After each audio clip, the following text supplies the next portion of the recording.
Oh, I'm so happy to see that you've decided to continue uh, learning, covering, discussing options. Welcome back.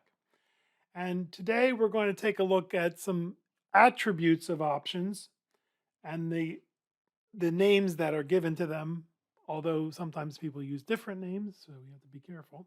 And then we'll discuss in detail the break even point, something that is described or asked about quite a bit on the stockbroker exam, the Series 7. So, slide number 17, the strike price, also known as the exercise price. This is the contract price between the buyer of the option and the seller of the option. Remember, we said that the call option had a price of $20? Well, no, that's the price that the stock can be called away from you. That's called the strike price, the exercise price. The option price is actually the option premium. So people get confused between the price of the stock and the exercise price and the price or the premium of the option that they have to pay to buy the option. So that's the contract price that the buyer and the seller have agreed upon that the stock will be sold or bought, depending on if it's a call option or a put option. Are you confused yet? Go back over, make sure you understand the difference between a call option and a put option. And I know it's like a mirror. If you move one way in the mirror, then you actually move the other way, you get all confused. So traditionally, options, were priced, premiums were in $2.50 increment, $5 increment, $10 increments. But now you see them in a dollar increments. So I guess that's technology, right? Computers can handle things a whole lot easier than or quicker than we humans can do it. So you might see them in $1 increments. That's the strike price, the exercise price. Whereas come on, go to the next slide. The expiration date is the date at which the option expires. Now, we're told still that the options expire on the third Friday of every month, but you go to these options chains, and remember, I never have bought an option, I never sold an option, I probably never will, and I don't have any clients that do that, so I really am not the best person to be teaching you about options. My apologies. But now you see options expiration dates on any Friday, so figure that one out. The hour before the close of the market on the third Friday is sometimes called the witching hour, meaning that all these things have to be wound out and exercised right before the close of the market on that third Friday. As well as stock options, there are stock index options and stock index futures that we'll discuss later. And when all three options expires, stock options, stock index options, and stock futures options, and they expire on the same day, that's called the triple witching hour. So the market can do very strange things that last hour, and it's best to just realize that and stay away. Now, the exercise style, there are actually many others than just American and European options, but these are the two major ones. American options can be exercised at any time. You don't have to wait for the exercise date the expiration date to exercise the option. Whereas European options can only be exercised at expiration. And there are a few other times. Normally, if you wanted to take a profit from an option that had done well and there was still significant time until the expiration date, you'd simply resell the option to somebody else instead of actually exercising the option. However, with an American style option, if you really wanted the stock, you could exercise the option to buy, or if you really wanted to sell the stock, you could exercise the option to sell before the expiration date.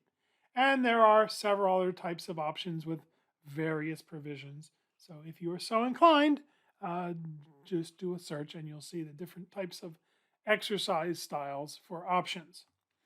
Now, how do you find the information? Well, again, like bonds, I don't trust most of these places personally.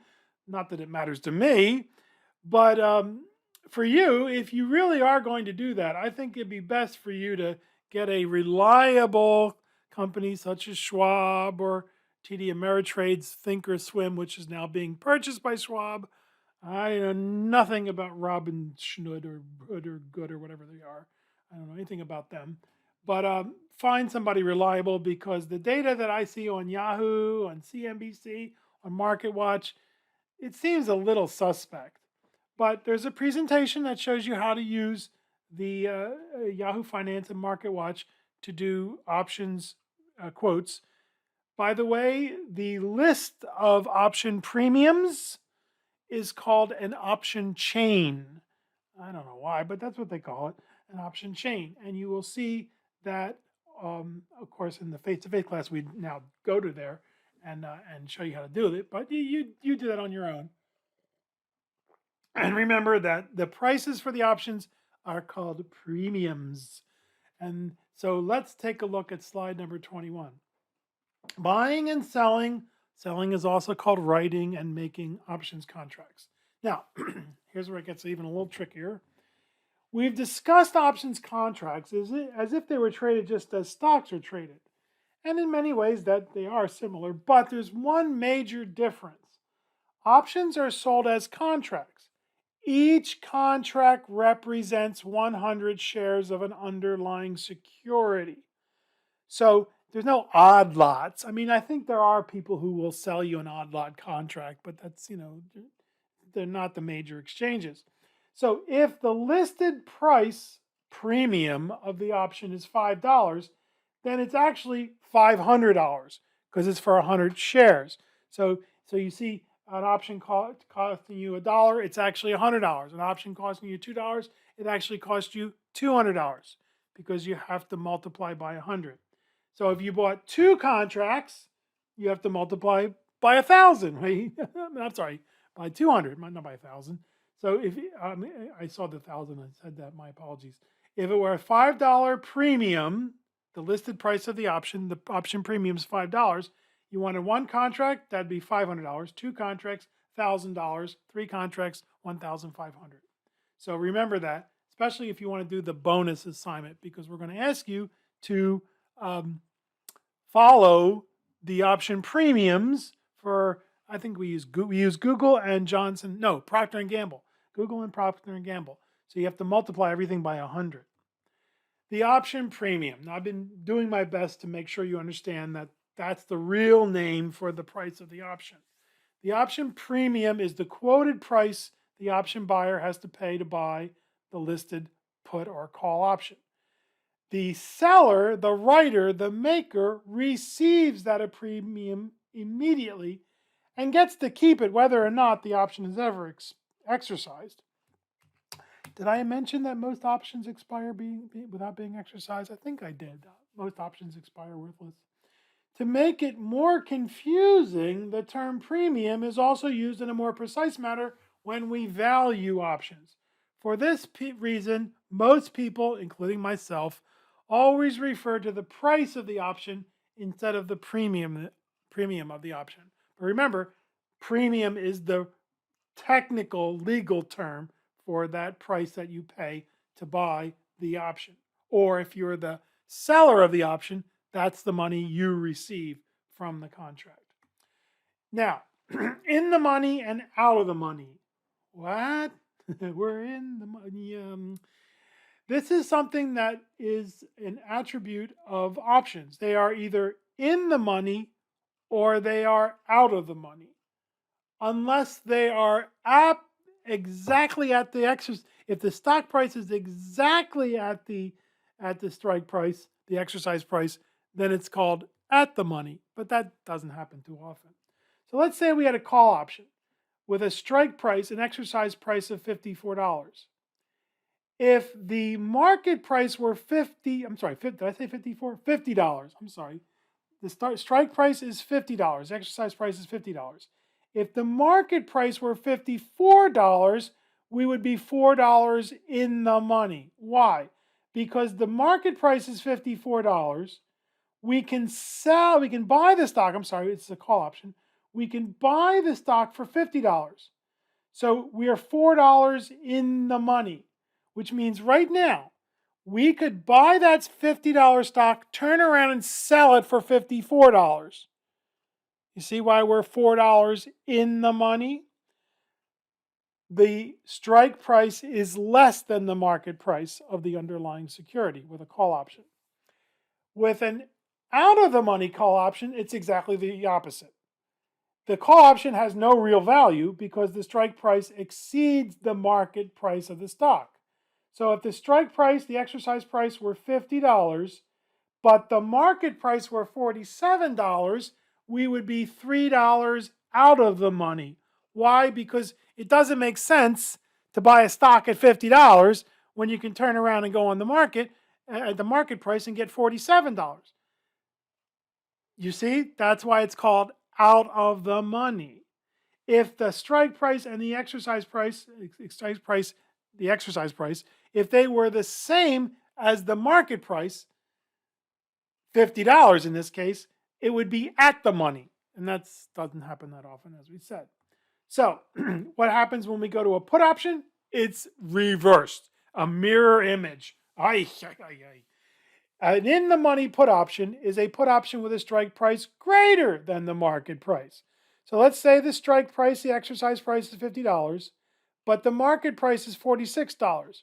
We would be $4 in the money, which means we could buy a stock for $46, turn around immediately, exercise the option, and sell it for $50. So it'd be $4 in the money. And an out of the money put option would be the opposite. That means the market price would be greater than the strike price, than the exercise price. If, for example, the strike price were $50 and the price of the stock were $52, why would you sell a stock for $50 when you could sell it for $52? You just wouldn't do that. And so that's the idea behind in the money and out of the money. And when you go on Yahoo or MarketWatch or CNBC, you'll see that the shaded premiums are the ones that are in the money, and the ones that are not shaded are out of the money. Cool. Now, how do we make any money with this? So let's see if we can actually make money with a call option, and we'll do the same with a put option. So here's the strike price of $50. Let's say the option price is $10. Theoretically, for every dollar above the strike price when we're the buyer, we're going to gain $1. And if we're the writer, the caller, the maker, every dollar above the strike price, we're going to lose money. Theoretically. Why is it theoretically? Because the option didn't come for free. So we have to remember that if the price of the option were $10, we have to pay $10 right off the bat if we're the buyer, and we get $10 right from the start when we're the seller. So even though it hits the strike price, every dollar after the strike price, sure, our option is more in the money, but it's not until we actually hit $60 that we actually break even. And that's called the break-even point. We had to pay $10 for the option. That's the option premium. Notice I used the word price here, but the technical term is option premium. And so we're already $10 in the hole. We have to have it hit the strike price and then go above the premium price for us to actually start making any money. And if we're the seller, we get that $10 and we don't actually start losing money until we get to the break-even point. Then, as the price goes up, then we start losing money if we're the seller, because we made this $10 right here. Now we start losing money as it goes above the break-even point. See, the previous graph ignored the price of the option. The call buyer had to pay $10, which means they're already $10 in the hole. The seller is already $10 in the plus. And then once it passes the strike price, for every dollar, the seller starts to lose money. And if for every dollar, the buyer starts to make money until finally they hit the break-even point, and then they're finally above what they actually paid. and the seller starts losing money, what they actually received. Confusing, isn't it? Yeah, because now we're going to go the other way. Here's the mirror image. If we have a put option with a strike price of 50, theoretically, every dollar below the strike price, the buyer starts making money and the seller starts losing money. But let's remember that we had to pay for the option, in this case, $10. So right off the bat, the buyer has lost $10 because they've paid $10, right? The seller has earned that $10. Now, every dollar below the strike price, below the exercise price, the buyer starts making money, that's the black line, and the seller starts losing money until we get to the $40 break-even point. And now finally the buyer is broken even, and now the seller is starting to lose money as it goes down. Oh, isn't it crazy? Yeah. Time premium. The time premium is the amount by which the option price exceeds the option's in the money value. And in general, the longer the time to expiration, the greater the size of the time premium. If the option is out of the money, then the entire price of the option is due to the time premium. In other words, you wouldn't think that an option that was out of the money was worth anything, but it is, because there's still time left for the stock to go up if it's a call option or down if it's a put option. In other words, an option that is in the money will sell for more than the amount it is in the money because of the time remaining until the expiration date. Often, an option that is out of the money will still have time value. The option still has time to become worth more as the underlying stock price changes either up for a call or down for a put. And you'll see this when you do your bonus assignment or take a look at the presentation on the quotes. You'll see that it'll be in the money by $1, but it'll be selling for $3. So that extra $2 is the time premium. Slide 30. Don't forget commissions. In the previous examples, we did not include the cost of the commission. A commission is charged whenever an option is bought or sold. Both the buyer and the seller pay the commission, and a commission is charged when and if the buyer exercises the option and buys or sells the stock. Again, both the buyer and seller pay a commission. When you include commissions, it makes it that much harder to make any options. But if you're a broker, you would simply love to have your clients hooked on options. By the way, none of my clients trade options. I would do my best to talk them out of it if they asked to.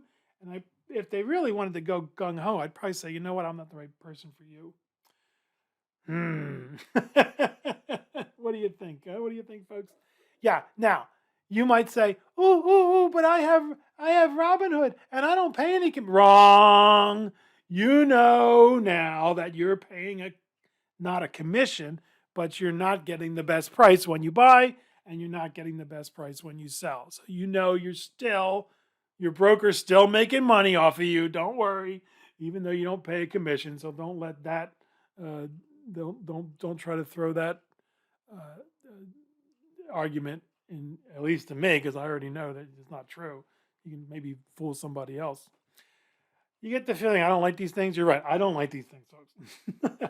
Now, when we come back, we're going to take a look at even more more strategies of how to lose money, make money gambling, speculating with options. See you.